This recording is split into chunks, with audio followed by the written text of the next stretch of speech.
Well, hey, you buckaroos, how the heck are you? I am Tom the Beer Whisperer. So I got a new one to my neck of the woods. What kind of my neck of the woods? Actually, the Yuengling Black and Tan. It's not in Springfield, Mo, where I reside on weekends, but it is in Northwest Arkansas, where I work during the week. So let me read just a little bit from their website here. Yuengling Black and Tan models a traditional English half and half introduced in 1986. Yuengling produced one of the first handcrafted draft blends to lead this style of American brewing. Black and Tan combines 60% of our popular dark brewed porter and 40% of our premium beer to create a beer that is rich and dark in color with hints of caramel and coffee from dark roasted malts. 4.6%. There you go. It does look very nice. Again, came out in 1986. Nice dark roasted malt notes. I mean, you get a little hint of caramel or toffee, depending on how you want to interpret that. Just a little sweet on the nose. Let's take a drink, shall we?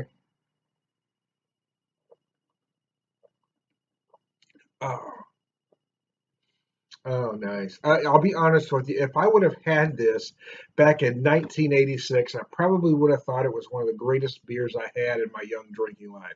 By today's standards, no, it's craft beer has come such a long way since 1986, but I'm not going to take away what this beer is. I'm not going to try to dissect it and find flaw in it, because that's pointless. I'm going to leave that for a snobby craft beer reviewer, which I am not.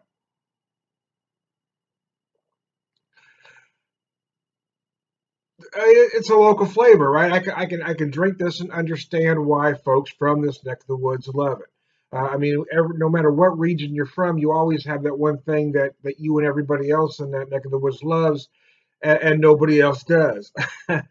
Well, most people don't. I can appreciate a beer like this for that reason. Again, by today's standards, but it is what it is, and it isn't bad. It is enjoyable, and it was $7.29 a six pack, so a little more than most macros, but not quite craft beer prices. And again, it's one of those beers that I would personally take to a gathering where there was mostly macro drinkers. I mean, where you're not spending a lot of money, but you're still not drinking, that really heavy, or not heavy, but I don't know, that adjunct lager, that heavy corn syrup is what I was trying to get at. You're not drinking that. And this is a beer that you're not going to convert everybody with. Some macro drinkers will not touch a dark beer for their life. But you are going to convert some folks with this beer. And if they'll drink this, then there are other craft beers that you can lead them in the direction of. I think the best way to try to get other people to try craft beer is to really not get them to try it, to be honest with you. I mean, the more you push somebody, the more you tell them they're wrong, the more you tell them what they're drinking is horrible, the more they're going to dig in and not try it. But if you bring a 12 pack of this to a gathering and just set it there and say, hey, try some if you like, because that's what I do, to be honest with you. I bring a cooler to wherever I'm going, say, hey, help yourself if there's anything you want to try. The only thing I hold them to is that if you're going to open a beer, by golly, you better finish it. Don't waste it. But yeah, I mean that's the best way to do it. Don't tell them they're wrong. Don't push them. Just, here, try it. You must try it. Just leave your cooler there and say, hey, there you go.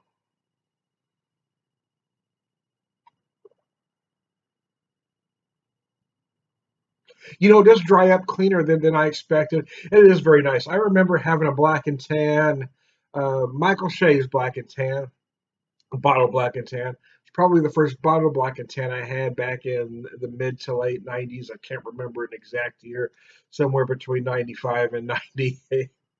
I can't quite pinpoint it any more than that. And I think Genesee brewed that beer, but I wasn't aware of that at the time. But that was the one that was available. But there wasn't a whole lot of crafts available. You're talking, it might have been one or two doors. They might have had one 4 foot section in a cooler. Uh, and now it's crazy. Now you've got in some stores you've got a craft beer taking up more room than macros do.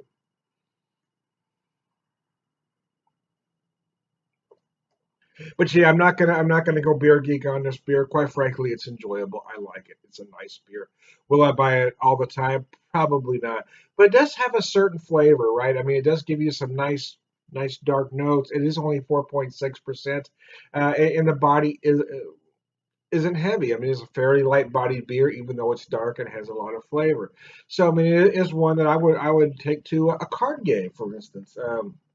Where I know I could drink a six pack of this through a 3 hour card game and not sweat it. You don't want to take a six pack of a 9% beer because then you're going to have problems. You're going to wake up broke wondering what happened. But yeah, I mean, that's what a beer like this is for. Again, it was $7.29 a six pack. I can't argue over that price. Would I like to see it less? Absolutely. I'm cheap. I'd love to see it at $6.99. But $7.29 is a good price. Would I pay more than that? I would pay up to $7.99 depending on the occasion, but I would never go more than that. But I like it at $7.29.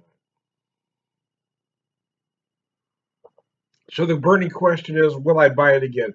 Yeah, the short answer is yes, I will. Will I buy it frequently, every week, every month, every 6 months? Probably not. But I will revisit it again. In fact, I'll probably revisit it again soon because it just got to my neck of the woods, well, my work neck of the woods anyway.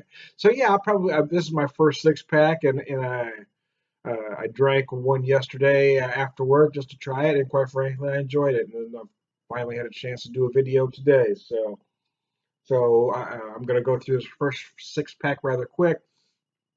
I will probably pick up another six pack to bring to friends that haven't tried it yet. Say, hey, here you go, my Missouri friends that can't get it yet. Because I have a handful of friends that I think would like this beer because it does have a lot of flavor without being heavy and not having a lot of alcohol. So there you go.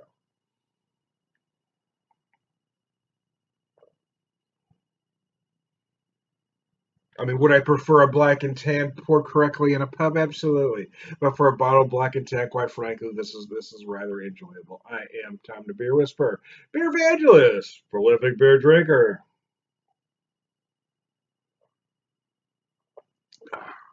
It really is not bad at all. Listen.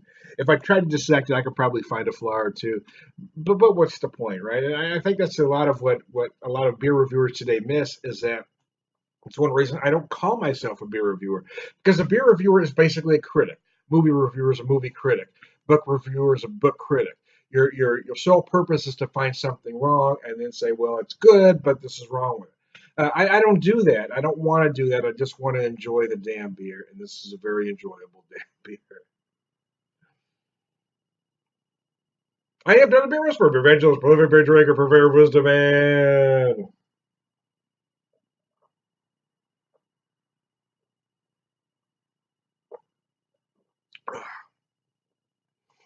that is very nice.